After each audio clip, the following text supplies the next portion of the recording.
este 29º domingo comum e o ano está terminando. Pense, domingo que vem, 30º domingo, e agora só vão faltar mais 4 domingos para terminar o ano litúrgico. No 34º já é a festa de Cristo Rei, e o domingo seguinte, 1º domingo do Advento. Mãe de Deus, estou mais velho. Veja, você também está mais velho. Estamos caminhando para a morte. Juízo, porque no fim do caminho, Nosso Senhor está esperando a gente. Juízo, o que é que a gente está fazendo da vida? Caminhemos para Nosso Senhor. Quando eu era criança, assistia aqueles programas, o Sítio do Pica-Pau Amarelo, dizia assim, a cuca vai pegar. Pois é, senão a cuca pega. Né? Que Nosso Senhor nos acolha nos seus braços, no seu coração. Mas a vida passa. Falando sério, veja, um ano passou. De repente, o tempo engoliu o ano de 2013. Você se lembra? Não faz muito tempo, todo mundo estava pensando, chega, o que é que vai acontecer no ano 2000? O mundo vai se acabar, o bug do milênio. Não teve nada. Já estamos em 2013, a gente nem se lembra mais do ano 2000. Você nem se lembra mais de 2010. Veja, é como o tempo passa depressa. Eu me lembro, parece que foi ontem que eu fui feito bispo. Já está com 4 anos e meio. Pense, Mãe de misericórdia, como a vida passa depressa. Então a gente só pode pedir como o salmista. Ensinai-nos, Senhor, a contar os nossos dias, para que o nosso coração descubra a sabedoria. A gente possa viver com sabedoria os poucos dias de vida que o Senhor nos deu. Nos deu um punhado de dias, que a gente saiba aproveitar isso. Não adianta dizer, eu quero viver muito. O que adianta viver muito se viver sem sabedoria? Uma vida não se mede pela quantidade de anos. Uma vida se mede pela intensidade do amor com que a gente vive. Não é qualquer amorzinho chinfrim, não, viu? Amor a Deus, amor aos irmãos. Amar que é sair de si no amor de Deus para amar os irmãos. Isso é amor de verdade. Queridos irmãos, que leitura bonita é essa? Vamos acompanhar um pouquinho. Os amalecitas eram os grandes inimigos de Israel. Olhe, eles brigavam o tempo todo. Tanto que a Escritura diz que o Senhor estará em guerra com os amalecitas até o fim dos tempos. Amaleque, na Bíblia, é símbolo do mal. Amaleque, na Bíblia, é símbolo de tudo aquilo que é inimigo do povo de Deus. O povo do Antigo Testamento, o povo de Israel, e, portanto, o povo do Novo Testamento, que é a Santa Igreja. Pois, naqueles dias, os amalecitas vieram atacar Israel em Rafidim. Veja, Israel ainda não entrou na Terra Santa, está para entrar. E os amalecitas já combatem Israel. Os amalecitas são um dos empecilhos que o povo de Deus encontrou para poder entrar na Terra Santa. Como a gente, para entrar no coração de Deus, a gente para entrar no reino dos céus, o próprio São Paulo diz, é preciso passar por muitas tribulações para entrar no reino de Deus. É preciso. Não existe cristianismo fácil. Cristianismo fácil é falso, é mentiroso. Jesus disse, desde os dias de João Batista, o reino sofre violência e só os violentos o conquistam. É preciso violência para alcançar o reino de Deus. Que violência? A violência contra você próprio no seu pecado. A violência contra o seu amor próprio. A violência contra a sua tentação de ser o seu Deus. A violência contra os seus vícios, contra o seu egoísmo. Essa é a violência. Por isso Jesus disse que a porta é estreita. Por isso que Jesus disse que é preciso lutar para poder entrar no reino de Deus. Eu já disse isso aqui tantas vezes. Como eu queria que você gravasse. Não entrará no reino de Deus quem não deixar o reino de Deus entrar em si. Veja, não sou eu quem primeiro entrou no reino. É o reino que primeiro entra em mim. Quando eu deixo que o Senhor reine na minha vida, quando eu deixo que o Senhor reine no meu coração, o reino de Deus acontece nesse mundo. Não adianta pensar que o reino de Deus está fora de mim. O reino de Deus estará fora de mim. O reino de Deus estará nas estruturas, na minha família, no meu trabalho, na minha cidade, com os meus amigos, o reino de Deus estará aí, se estiver primeiro em mim. Em mim. Aí eu me tornarei um sinal do reino. Eu me lembro agora de uma frase de um santo da igreja do Oriente, dos cristãos do Oriente. São Serafim de Sarov. É um santo russo, da igreja ortodoxa russa. São Serafim de Sarov tem uma frase que eu gosto muito. Ele diz: conserva em paz o teu coração, e uma multidão se salvará ao teu redor. É isto. Mas conservar o coração em paz não é ficar zen. Não é fazer técnica de relaxamento. Não é esta paz. É a paz que só Jesus, nosso Senhor, dá. Eu vos deixo a paz. A minha paz eu vos dou. Eu não a dou como o mundo dá. Veja, conserve em paz o teu coração. Vou dizer de outro jeito. Abre teu coração para o Senhor. Deixe que o Senhor Jesus encha o teu coração com o seu espírito de paz. Porque onde o espírito está, está Jesus. É o espírito quem torna Jesus presente. E é espírito de paz, de doçura, de força com doçura, de vigor com serenidade. Pois bem, onde o espírito está, o reino está presente. Existem alguns manuscritos antigos da Bíblia, muito antigos, cópias, né, à mão, manuscritos, quando Jesus ensina o Pai Nosso. No Evangelho de Lucas, onde tem venha o teu reino, tem diferente. É interessante, manuscritos antigos, ninguém sabe por quê. Tem escrito assim, venha o teu Espírito. Perfeito. É a mesma coisa. Onde está o Espírito de Cristo, aí Jesus reina. Aí o nome do Pai é glorificado, aí Deus reina. Então, conserva em paz o teu coração. Conserva teu coração aberto para o Senhor. Conserva o teu coração dócil ao Espírito de Cristo. E uma multidão se salvará ao teu redor. O reino acontece. Eu difundo o reino. Não adianta ficar falando em reino de Deus, em reino de Deus, em reino de Deus, sem deixar primeiro Deus reinar no coração. Mas para que Deus reine no nosso coração é uma luta. É uma luta contra Amaleque, contra Satanás, contra meus vícios, contra meus pecados. Pois bem, naqueles dias e nos dias de hoje, os amalecitas vieram atacar Israel em Rafidim. Israel está para entrar na Terra Santa. Daqui a pouco vai entrar. Os amalecitas ficavam no sul da Terra Santa, arengando, não deixavam. Então, vieram atacar. Ainda hoje, os amalecitas não querem que você tome posse do reino de Deus. Ainda hoje querem encher o seu coração de bugiganga, de apego, de ilusão, de falsa segurança.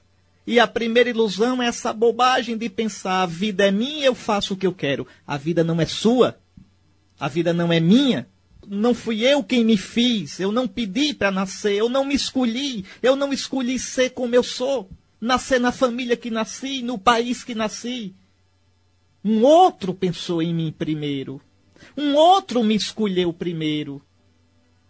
Você vai reclamar? Ah, mas eu não queria ter nascido assim. Eu não queria ter nascido nessa época. Eu não queria ter nascido nessa família. Eu não queria ter nascido nesse país. Então vá denunciar a Deus na justiça. Não é moda agora? Vá denunciar a Deus, porque não perguntou a você se você queria nascer.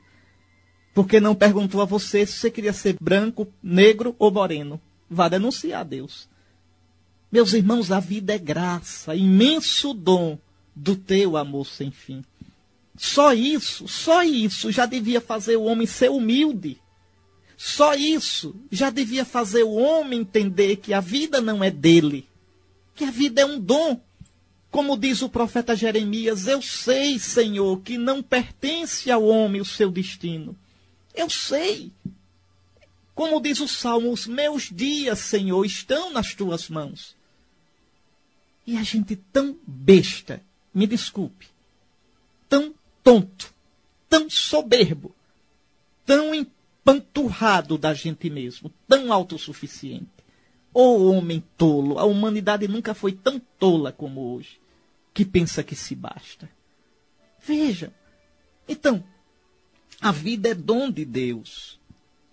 E combater Amaleque é combater essa tentação horrível de querer viver a vida do nosso jeito, expulsando Deus.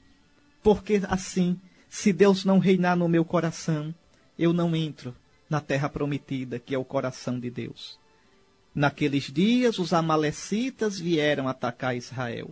Moisés disse a Josué: escolhe alguns homens e vai combater contra os amalecitas. Amanhã estarei de pé no alto da colina com a vara de Deus na mão. Vejam que aqui há duas coisas. Atenção. Primeiro, Moisés toma as providências. Moisés não fica só rezando. Moisés disse a Josué: escolhe alguns homens, uma tropa de elite. Homens escolhidos, os melhores, certamente. E vai combater os amalecitas. Vejam, os israelitas fazem a parte dele. Amanhã eu estarei de pé, no alto da colina. A colina é o lugar da oração. Por quê? Porque os montes, veja, o monte é alto. O monte está entre a terra e o céu. Então, sempre para os antigos, o monte é o melhor lugar para encontrar Deus. Por isso, veja, Deus se revela no monte Sinai. Jesus se transfigura no monte Tabor. O templo está no monte Sião. O salmista diz: eu levanto os meus olhos para os montes. De onde pode vir o meu socorro? Na montanha, Jesus pronuncia as bem-aventuranças. No monte, na Galileia, ele abençoa os discípulos antes da ascensão. O monte. Por isso também que nos nossos altares, hoje já... Mas nos altares, os altares em geral ficam sobre os degraus. 3 degraus e se constrói o altar. Ou 5 degraus, ou 7 degraus. Por quê? Não é por acaso. Ah, não, o altar fica no degrau para todo mundo ver. Não é só isso. O degrau lembra o monte. O monte no qual Isaac foi oferecido em sacrifício. O monte Moriá. O monte do templo, onde o cordeiro era imolado. O monte Calvário, onde Jesus foi imolado. O monte Carmelo, onde Elias ofereceu o sacrifício e veio o fogo de Deus. Então é sobre um monte que a igreja oferece o sacrifício de Cristo. O cordeiro imolado sobre a pedra, a ara do altar. É isso. Pois bem, Moisés então sobe ao monte com a vara de Deus na mão. Veja, isso aqui tem uma lição importante para a vida da gente. Todas as ações nossas, toda a nossa vida cristã, ela deve se dar em sinergia com Deus. O que quer dizer sinergia? Sinergia quer dizer comunhão, junção de energias. Toda vez que você em português escutar esse prefixo sim, já sabe. Vem do grego. Em grego, sim indica essa comunhão. Quer ver? Olha, sinfonia. Fonos é som. O que é uma sinfonia? É uma conjunção de sons. Está vendo? Sínodo quer dizer comunhão de caminhos. Está vendo? Então, sim, esse sim, S-I-N, quer dizer sempre comunhão. Então, toda a ação nossa, do cristão, do crente, ela se dá em sinergia com Deus. Toda ação boa nossa é obra de Deus e é obra nossa. É obra de Deus em mim. Mas a obra de Deus em mim não elimina a minha liberdade. Pelo contrário, turbina a minha liberdade. Quanto mais Deus está em mim, mais eu sou livre. Mais eu sou dinâmico para as coisas de Deus. Então é aqui, isso a gente vê aqui. Veja, Moisés manda Josué escolher os guerreiros. Então é Israel quem vai combater. E Moisés vai rezar. Porque sabe que é o Senhor quem combate nos combatentes de Israel. É o Senhor quem age na ação de Israel. Todo o bem que você fizer é obra sua. E é obra de Deus em você. Por isso São Paulo diz, olha só, olhe, pela graça de Deus, sou o que sou. Ah, então quer dizer que é só Deus? Não. E a sua graça em mim não foi em vão. Em Judas foi em vão. Em Judas foi em vão. Em Paulo não foi em vão. Deu fruto. Está vendo? Tanto que o Concílio de Trento, ele diz, se alguém disser, atenção, que Deus agiu em Paulo para o bem e agiu em Judas para o mal, seja excomungado, seja anátema. Ou seja, se alguém disser que é só Deus quem age e Deus é o culpado pelo mal que a gente faz, seja anátema. Deus não é culpado pelo mal.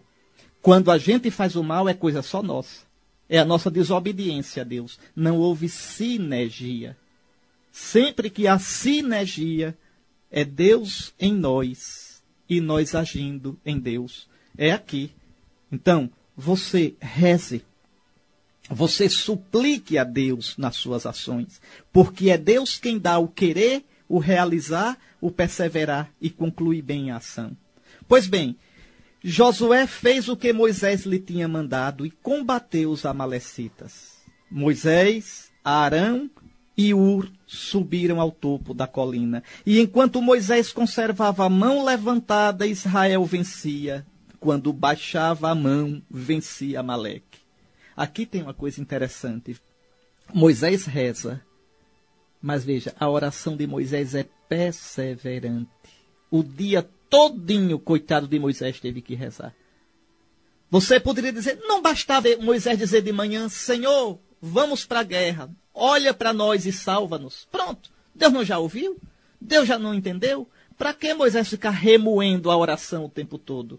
Porque a oração precisa ser perseverante, insistente. Santa Mônica pediu durante 30 anos a conversão de Santo Agostinho.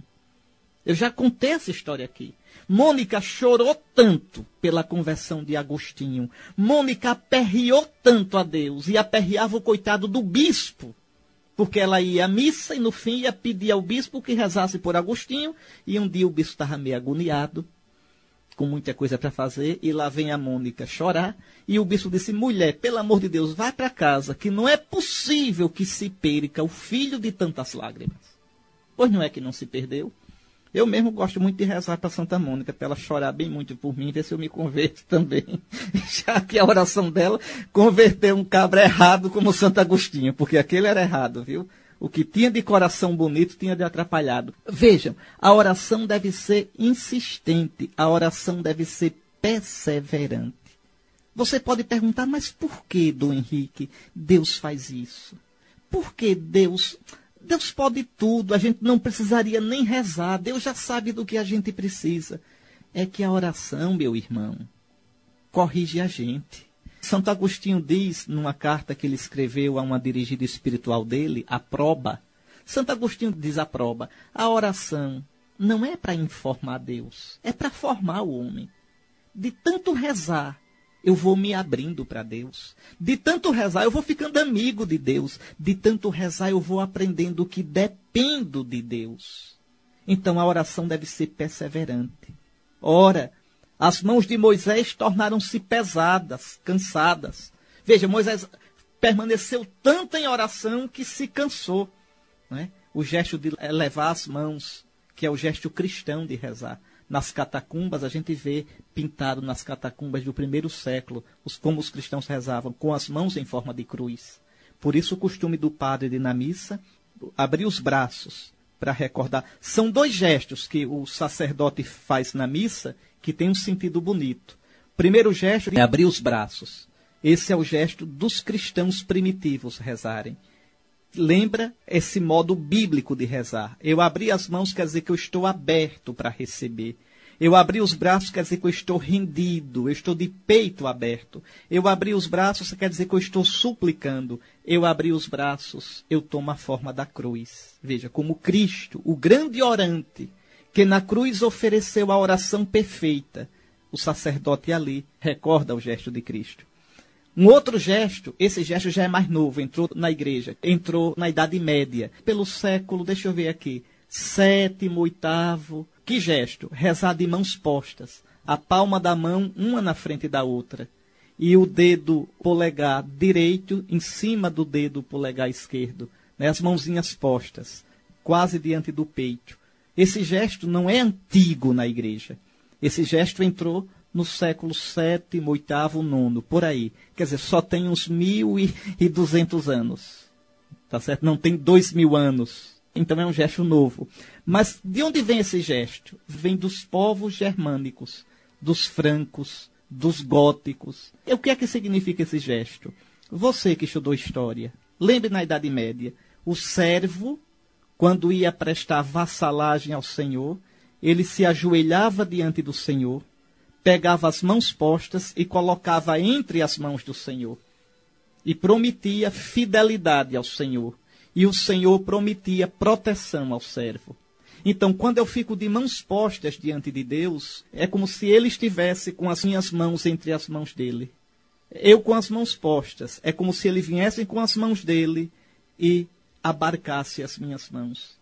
Ali de mãos postas eu estou dizendo, eu sou teu servo. Eu estou diante de ti, Senhor.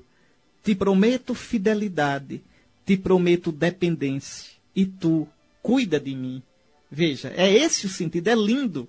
Então, são dois gestos que têm sentido, têm um sentido. É por isso que na liturgia latina, quer dizer, na nossa liturgia, a posição do sacerdote na missa, ou é de braços erguidos, já expliquei o sentido, ou de mãos postas. Mas sempre numa oração perseverante, insistente.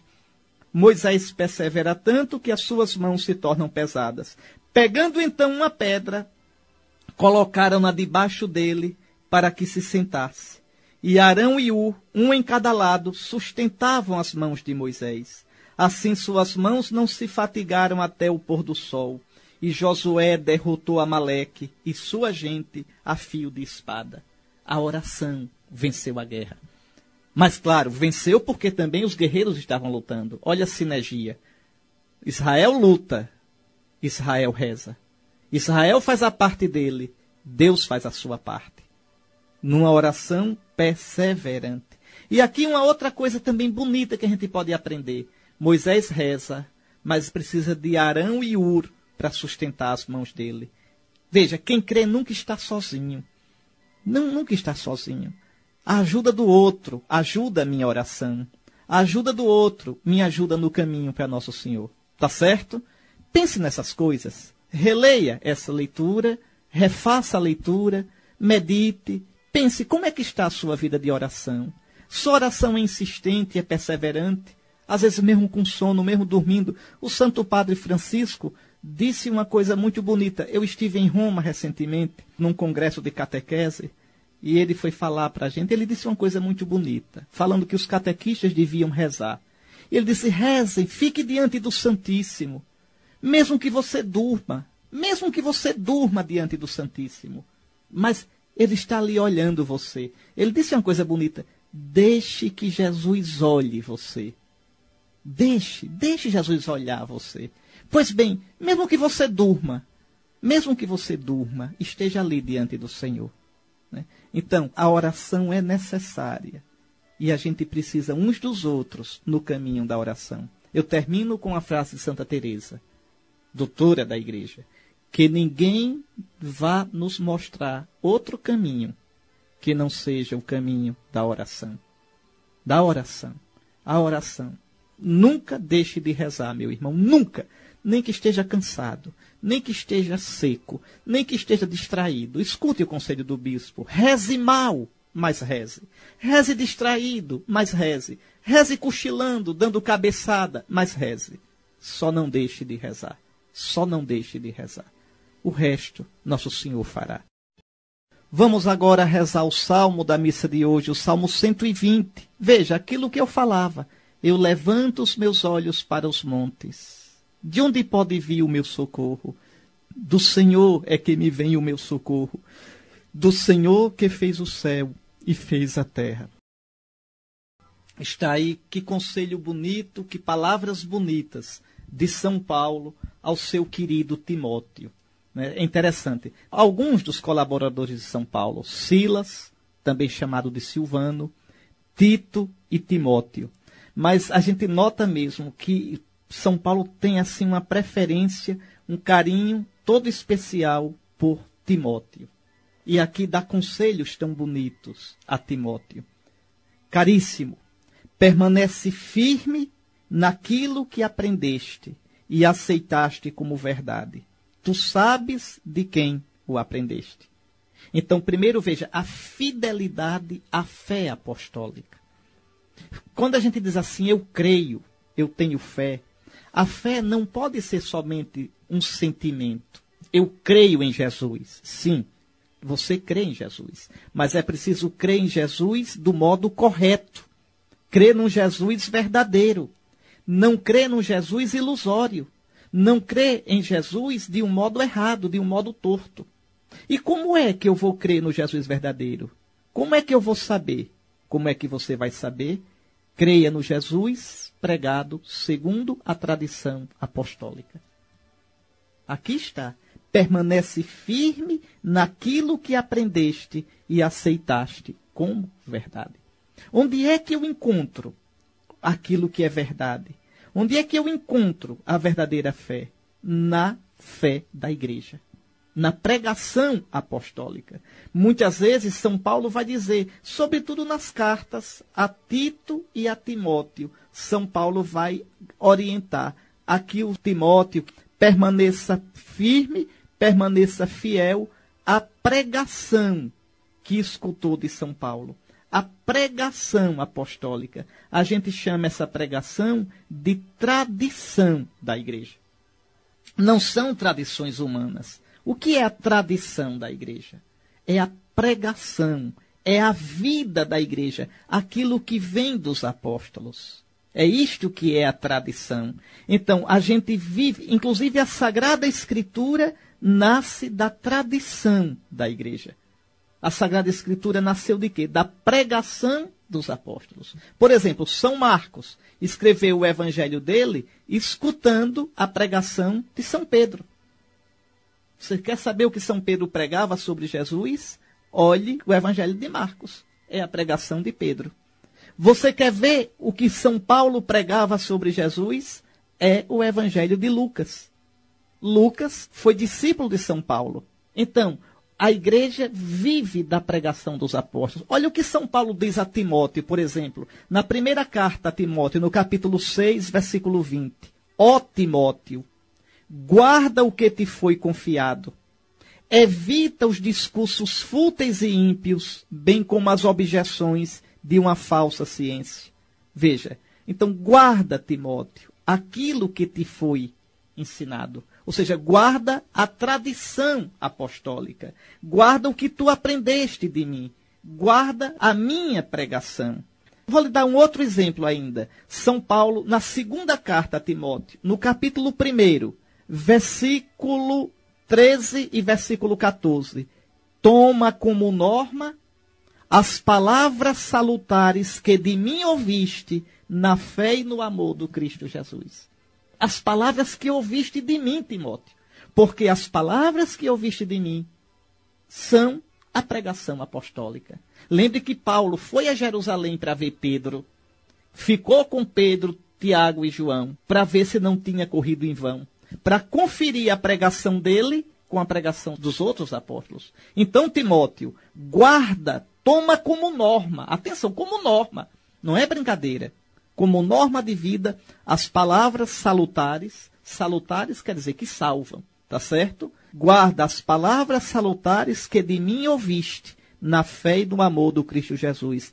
Guarda o precioso depósito a ti confiado. Que depósito é esse? É aquilo que a gente chama depositum fidei, o depósito da fé. A fé apostólica, a doutrina apostólica. Veja, guarda o precioso depósito a ti confiado com a ajuda do Espírito Santo que habita em nós. É o que a igreja faz nesses séculos todos. Quem garante que ela guarda o depósito? Quem garante é Cristo, que deu o Espírito Santo à igreja. Quem garante é Cristo, que disse, eu estarei convosco todos os dias. Quem garante é Cristo, que diz que daria o Espírito Santo, que levaria a igreja à verdade plena. Então, aí está a pregação apostólica, o depósito. Então, muitas vezes, a Escritura, São Paulo mesmo, vai dizer isso, né? Vai recomendar que a gente guarde a fé apostólica. A Tito, São Paulo vai dizer a mesma coisa.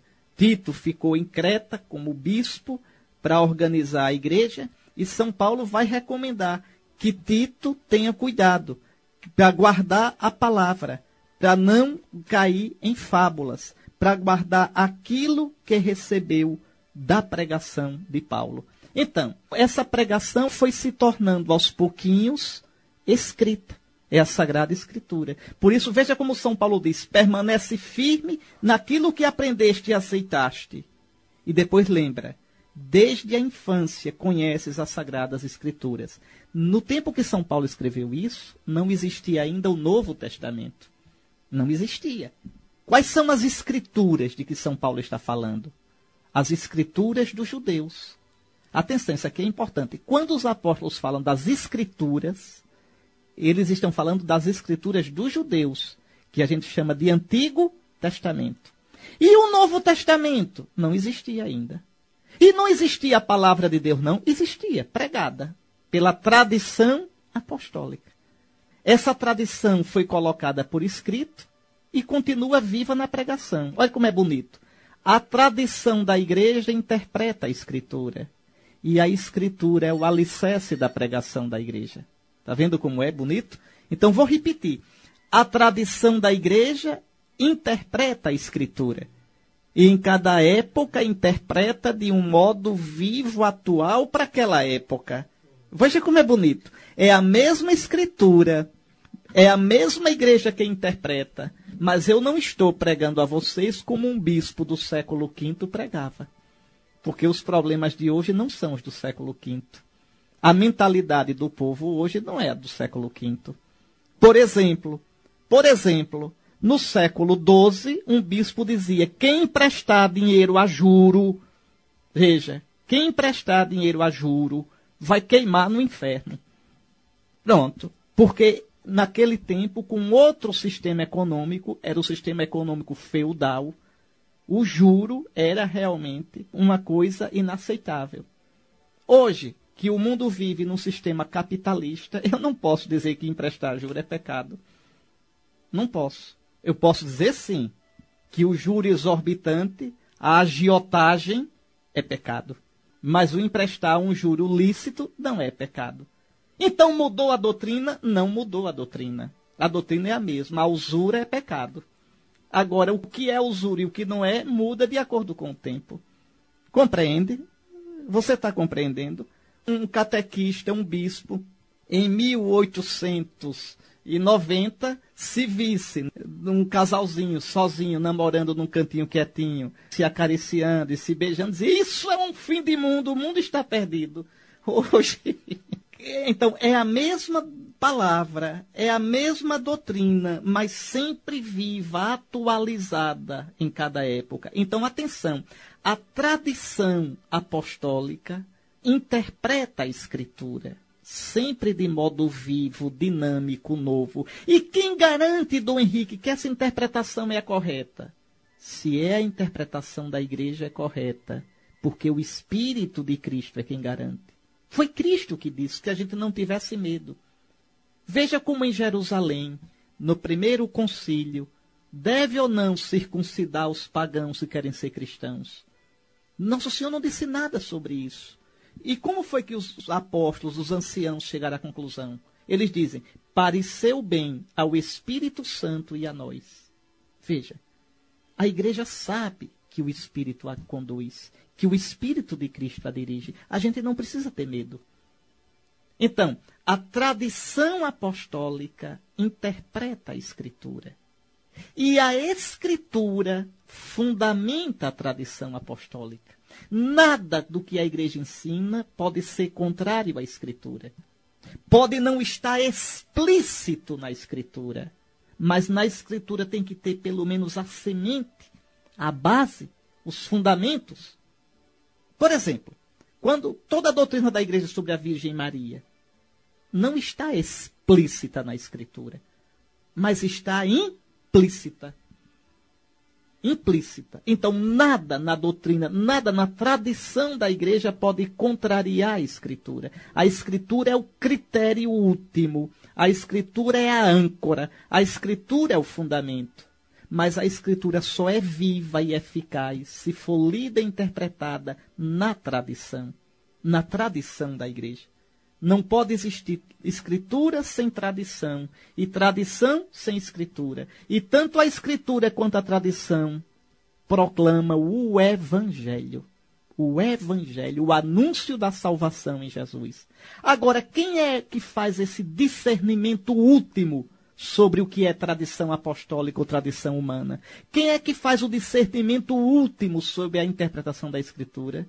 O magistério da igreja. O magistério. E quem é os sujeitos do magistério da igreja? Ora, o magistério da igreja é o magistério dos bispos em comunhão com o bispo de Roma, o Santo Padre. Então, não é o Papa só, é o Papa como cabeça do colégio dos bispos, como sucessor de Pedro, cabeça do colégio dos sucessores dos apóstolos. Então, o magistério não está acima da Bíblia, o magistério não está acima da tradição, não. O magistério piedosamente escuta, perseverantemente medita, fielmente expõe o que a Escritura e a tradição ensinam. É assim que funciona. Então, o depósito da fé, guarda o depósito, Timóteo. O depósito da fé a gente encontra onde? Na Escritura, na tradição, explicados pelo magistério. Aí a gente tem certeza que aquilo que é ensinado é uma palavra de Deus para os nossos dias. É uma palavra de Deus para a nossa vida. Então, olha o que Paulo diz a Timóteo. Desde a infância conheces as Sagradas Escrituras. Elas têm o poder de te comunicar sabedoria que conduz à salvação pela fé em Jesus Cristo. Toda a Escritura. E aí sim, ainda não existia o Novo Testamento. Mas agora existe o Novo Testamento. A igreja discerniu que aqueles textos são inspirados por Deus, como os textos do Antigo Testamento. Então, atenção, a Escritura não é palavra humana. A Escritura é palavra de Deus em forma humana. Eu não falei, quando expliquei a primeira leitura, em sinergia, pois aqui também. É a sinergia. É cada escritor escreveu do seu jeito. Muitos livros da Bíblia, viu, pode saber, não tem um autor sozinho, não. A maioria dos livros da Bíblia foram escritos, reescritos, retocados. Pode saber disso. Por exemplo, os Atos dos Apóstolos, do começo ao fim, foram escritos assim. O Apocalipse, não. O Apocalipse foi escrito em 2 tempos diferentes, por 2 autores diferentes, ao que tudo indica. De 1 a 11 é um autor, de 12 em diante é outro autor. Parece que de 1 a 11 na perseguição de Nero, de 12 em diante na perseguição de Domiciano. Só estou dando um exemplo, para vocês verem. Tá certo? Um outro exemplo, o Evangelho de João. Ali tem pelo menos 3 camadas de inscrição. O Evangelho de Mateus, esse é engraçado. Porque o original do Evangelho de Mateus, ninguém sabe. Sabe que existia um original, provavelmente em hebraico. Só que ninguém encontra esse. Só encontra em grego. E é o texto grego que a igreja considera inspirado. Então veja como é interessante. Quem é que fez o discernimento do que é inspirado e do que não é? A igreja. A Bíblia não caiu do céu, feita.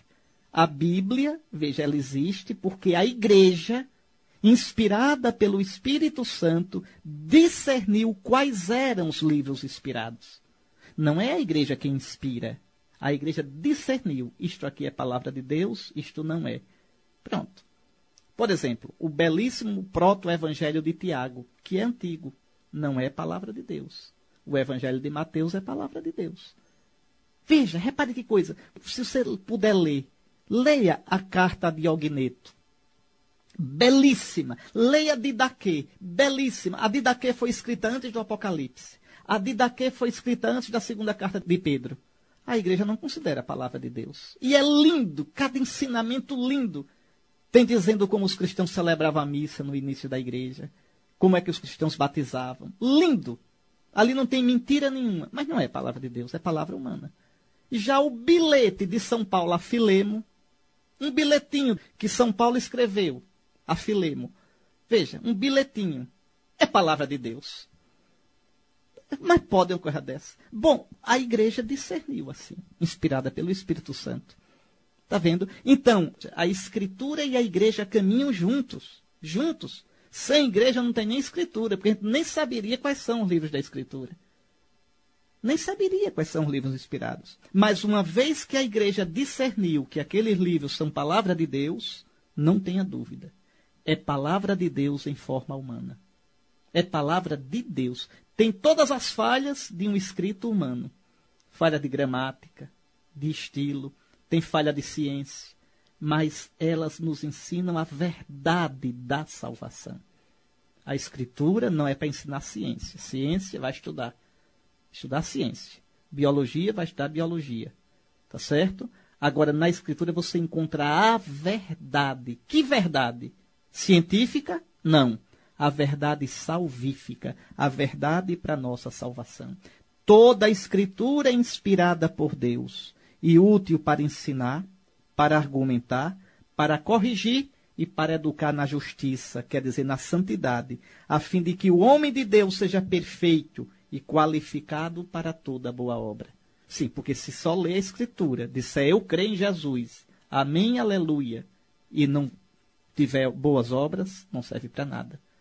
A Escritura, a fé, qualificam o homem para boa obra. As obras da lei, não. Pelas obras da lei ninguém se salva. As obras em Cristo. As obras que são fruto do Espírito de Cristo em nós.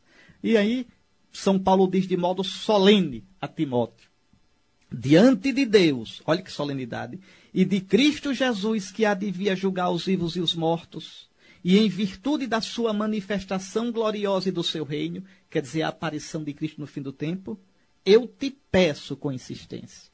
Isso aqui é primeiro para nós bispos. Primeiro a carapuça cai em nós bispos. Você está me ouvindo. Por isso reze pelo seu bispo, reze por mim, pelo bispo da sua diocese. Mas depois os padres e todo cristão no fim das contas. Mas primeiro os bispos, olha. Eu te peço com insistência. Proclama a palavra. Insiste oportuna e importunamente. Por isso eu estou aperreando você. Está vendo, olha? Porque é oportuna e importunamente. Mas veja, São Paulo manda. Argumenta, repreende, aconselha com toda paciência e doutrina. Então, eu estou tentando cumprir isso aqui do jeito que eu posso. Tá certo? Mas você também para os seus filhos. Você também para alguém que precisa de um conselho. Tá certo? Por isso a importância da gente ler a Sagrada Escritura, da gente meditar na Sagrada Escritura, da gente conhecer a Sagrada Escritura. Agora, não é ler e interpretar do nosso jeito. Ler e interpretar conforme a tradição apostólica. E onde é que eu encontro, Dom Henrique, essa dona tradição apostólica? A dona tradição apostólica você encontra ouvindo a igreja. Ela está na vida, ela está na pregação, ela está na doutrina, ela está nos sacramentos da igreja. É o DNA da igreja, é o ar que a igreja respira. 2000 anos sem parar, uma geração passando para outra. É isto. Está aí uma passagem do Evangelho misteriosíssima. Misteriosíssima. Veja, Jesus conta uma parábola. E o próprio Evangelho diz qual é o objetivo da parábola de Jesus. Naquele tempo, Jesus contou aos discípulos uma parábola. E para que ele contou essa parábola? Para mostrar-lhes a necessidade de rezar sempre e nunca desistir. E sobre isso eu falei quando comentei a primeira leitura de hoje. Que a oração deve ser perseverante, insistente, persistente. Nunca desistir. Nunca, nunca. Pedir. E depois pedir de novo. E ainda insistir no pedido. Pedi e recebereis. Buscai e achareis. Batei e vos será aberto. Se vós que sois maus, que sois criaturas de coração duro, sabeis dar boas coisas aos vossos filhos, quanto mais o vosso Pai do céu dará o quê? O Espírito Santo a quem lhe pedir. Atenção. Guarda essa frase que eu vou voltar a ela. Dará o Espírito Santo. A gente dá coisas aos filhos da gente. Quem de vós, se o filho pedir um ovo, dá uma cobra? Veja. Ou dá um escorpião. Pedir um pão, dá um escorpião. Não. Se vós sabeis dar boas coisas, o Pai saberá dar a coisa boa. O único necessário. O Espírito Santo de Jesus, que ora em nós, que é sustento, que é luz, que é força, que faz Jesus reinar na nossa vida. Dizer venha o teu reino e dizer venha o teu Espírito, eu expliquei quando comentei a primeira leitura, são a mesma coisa. Então Jesus vai contar essa parábola para nos fazer rezar sem desfalecer. E oração de súplica. A oração de pedido. Pedi, pedi, pedi. Agora repare, qual é a parábola? Não é? Numa cidade havia um juiz iníquo. De vez em quando aparece juiz iníquo, não é? Que não teme a Deus e não respeita o homem. Pronto, não teme ninguém. Ele é o dono do seu nariz, ele faz como quer. Para ele não tem lei, a lei é a vontade dele. E não teme o juízo de Deus. E na mesma cidade, veja, então você tem um homem prepotente ao máximo. E na mesma cidade tem uma viúva. Uma viúva sempre é pobre. Uma viúva, não tem ninguém por ela. Uma pobre viúva que vinha à procura do juiz, pedindo justiça. Faze-me justiça contra o meu adversário. Está vendo? O juiz pensa, bom, eu não temo a Deus. Eu não respeito homem algum. Mas essa viúva, Jesus diz, durante muito tempo o juiz recusou. Então quer dizer que a mulher insistiu, persistiu, teimou, aperreou. O juiz disse, eu não temo a Deus nem respeito os homens. Mas essa viúva cansou a minha paciência. Cansou. Daqui uns dias ela vai dar um escândalo na rua e vai terminar me batendo, ficando fora de si, histérica. Homem, para evitar isso, eu vou fazer justiça a ela. Não vai por bem, vai por mal. Jesus, então, diz, escutai esse juiz, que é injusto, que é iníquo. E Deus, que não é injusto nem iníquo. Deus, será que ele não fará justiça aos seus escolhidos, que dia e noite gritam por ele? Será que vai fazê-los esperar? Eu vos digo que Deus lhes fará justiça bem depressa. Aqui está o mistério. Aí você vai dizer, mas Dom Henrique, eu rezei tanto e não fui atendido. Dom Henrique, o senhor disse neste tanto que Santa Mônica pediu 30 anos a conversão de Santo Agostinho. Jesus disse que era depressa. 30 anos, Dom Henrique. Ô danado, e quem disse que o relógio de Deus funciona como o nosso? Deus faz justiça bem depressa, sim. Bendito seja o nome santo do Senhor. Deus faz justiça. Quando você reza, Deus vê. Deus escuta. Deus se compadece. E imediatamente o Espírito de Deus começa a trabalhar na sua vida. Começa a trabalhar no seu coração. A gente é que não percebe. Eu não disse a vocês a frase de Santo Agostinho, a prova? A oração não é para informar Deus, mas para formar o homem. Quando eu começo a pedir, Deus já começa a fazer justiça, a trabalhar. Deus já começa a plasmar o seu coração, a moderar seus desejos, a encaminhar sua vontade, a iluminar sua mente, a dirigir sua ação. Agora é preciso pedir com humildade. É pedir em nome de Jesus. Pedir em nome de Jesus é pedir com Jesus, é pedir como Jesus, é pedir no pedido de Jesus. E qual é o pedido de Jesus? Pai, seja feita a tua vontade e não a minha. Veja, sim, Pai, porque assim foi do teu agrado. É essa a oração. Deus escuta, Deus age, Deus age, Deus age. Deus vai plasmando você. Então, exteriormente, parece que nada aconteceu. Interiormente, tudo está acontecendo, desde que você reze, desde que você peça com espírito de humildade, de obediência, de confiança no Senhor. Dizendo como dizia o beato Charles de Foucault, Senhor, veja, eu me abandono em ti. Por tudo o que fizeres comigo, eu te dou graças. Estou disposto a tudo. Aceito tudo, contanto que a tua vontade seja feita em mim e em todas as tuas criaturas. Aqui está a diferença. Então, aqui está a questão. Veja, por tudo que fizeres, eu te dou graças. Estou disposto a tudo, aceito tudo, contanto que tua vontade seja feita em mim e em todas as tuas criaturas. Esta é a oração em nome de Jesus. Esta é a oração no Espírito de Jesus. E o que é que o Senhor dá? O Espírito Santo. O Espírito Santo, que é mais do que qualquer coisa que eu peça. O Espírito Santo. Por isso Jesus diz, e vós que sois maus, sabeis dar boas coisas. Vosso Pai dá mais do que boas coisas. Boas coisas ainda não é tudo. Vosso Pai vos dará o Espírito Santo. O Espírito Santo de Jesus. Por isso Jesus termina com essa frase tão misteriosa. Mas o Filho do Homem, quando vier, será que ainda vai encontrar fé sobre a terra? Ou seja, Deus escuta a nossa oração. O Espírito de Jesus se faz presente na nossa vida e onde o Espírito de Jesus está, torna Jesus presente. Mas quando ele vem, quando ele age, encontra fé em mim?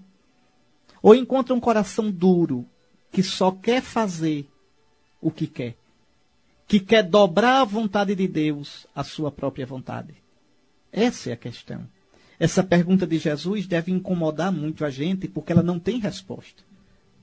Não tem resposta. Jesus diz, quando o Filho do Homem vier, encontrará fé sobre a terra? Será, meu irmão, que quando Jesus vier, ainda vai encontrar fé nesse mundo? Ele não dá a resposta. Depende da gente manter a fé. Depende da gente evangelizar. Veja, será que quando Jesus vier, encontrará fé em mim? Será que na hora da minha morte, meu Deus, eu ainda terei fé? Será que quando o Senhor vem, às vezes no sofrimento, às vezes na alegria, às vezes no pranto, às vezes no sorriso, às vezes na vitória, às vezes no fracasso, Ele encontra fé em mim? Rezemos, meus irmãos. Vigiai e orai, para que não entreis em tentação. Porque o Espírito está pronto. Ou seja, a sede de Deus, a gente tem. Espírito é a sede de Deus no meu corpo e na minha alma. A minha alma tem sede de ti. Minha carne também te deseja. Isso é o Espírito. É essa saudade, essa abertura, essa necessidade que o homem tem em relação a Deus. O Espírito está pronto. Mas a carne, quer dizer, a natureza humana, ferida pelo pecado, a natureza humana desconfiada, a natureza humana autossuficiente, é fraca.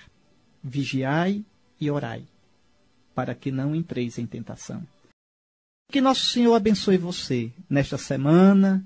Caminhe na presença de Deus e reze. E faça de Deus o tudo, o tesouro, o bem da sua vida. E que pela intercessão da toda Santa Virgem Maria, abençoe-vos o Deus Todo-Poderoso, Pai, Filho e Espírito Santo.